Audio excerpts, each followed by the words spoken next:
बऱ्याच वेळेस एखादा व्यक्ती बॉर्न लीडर असतो. बॉर्न लीडर म्हणजे त्याच्यामध्ये लहानपणीपासून त्या क्वालिटीज येत गेलेल्या असतात.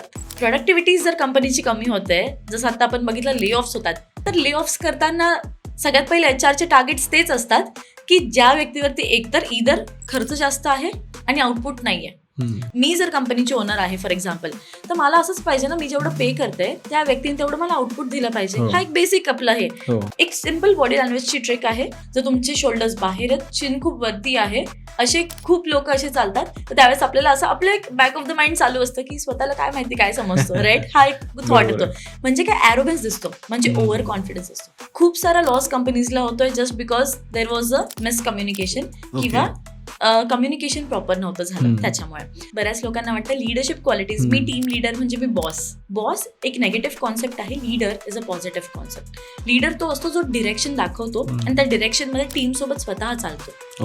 आणि त्या टीमचं ब्लेम स्वतःवर घेणं आणि क्रेडिट टीमला देणं, ही जर क्वालिटी तुमच्यात असेल तर ती लिडरशिप क्वालिटी आहे.